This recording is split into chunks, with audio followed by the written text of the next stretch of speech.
Assalamualaikum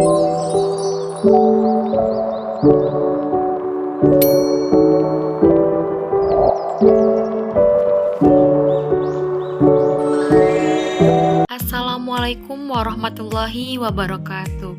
Hai sahabat cemerlang, saya di sini Feni Valencia dengan MPM 502114 kelas 4C dengan mata kuliah Telaah Kurikulum, dosen pengampu Cahyo Dwi Andita Magister Pendidikan.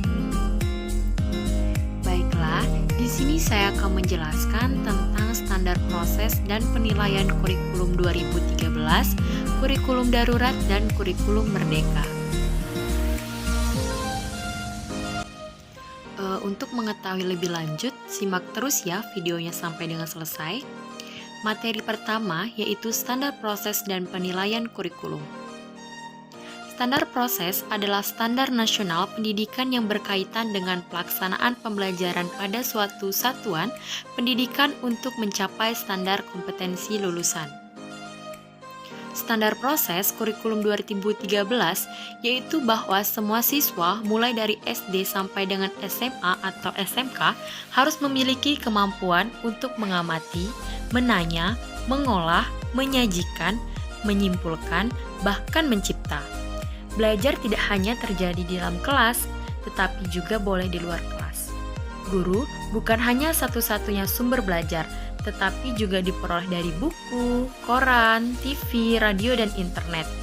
Sikap atau attitude tidak diajarkan secara verbal, tetapi siswa akan lebih banyak melihat apa yang dicontohkan oleh guru dengan memberikan suri tauladan yang baik. Standar penilaian pendidikan merupakan kriteria mengenai lingkup, tujuan manfaat, prinsip mekanisme, prosedur, dan instrumen penilaian hasil belajar peserta didik yang digunakan sebagai dasar penilaian hasil belajar peserta didik pada pendidikan dasar dan menengah. Yang selanjutnya yaitu adalah standar proses dan penilaian kurikulum 2013.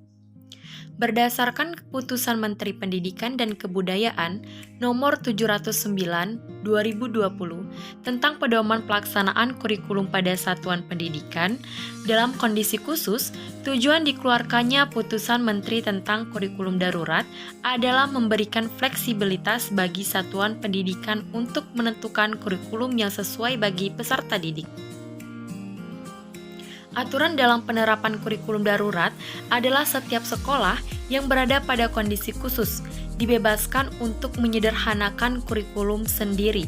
Kondisi khusus adalah suatu keadaan bencana yang ditetapkan oleh pemerintah pusat atau pemerintah daerah. Satuan pendidikan pada kondisi khusus dapat melaksanakan kurikulum dengan tetap mengacu pada kurikulum nasional, menggunakan kurikulum darurat, dan melakukan penyederhanaan kurikulum secara mandiri. Maksud dari penerapan kurikulum darurat agar kegiatan pembelajaran tetap terlaksana meskipun dapat kondisi pandemi dengan berbagai kendala yang menyertai.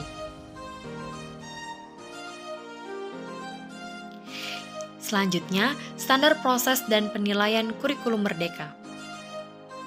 Standar proses adalah kriteria minimal proses pembelajaran berdasarkan jalur, jenjang, dan jenis pendidikan untuk mencapai standar kompetensi lulusan. Standar proses digunakan sebagai pedoman dalam melaksanakan proses pembelajaran kurikulum merdeka. Pelaksanaan pembelajaran diselenggarakan dalam suasana belajar yang interaktif sesuai dengan bakat dan minat peserta didik secara efektif untuk mengembangkan potensi prakarsa, kemampuan, dan kemandirian peserta didik secara optimal.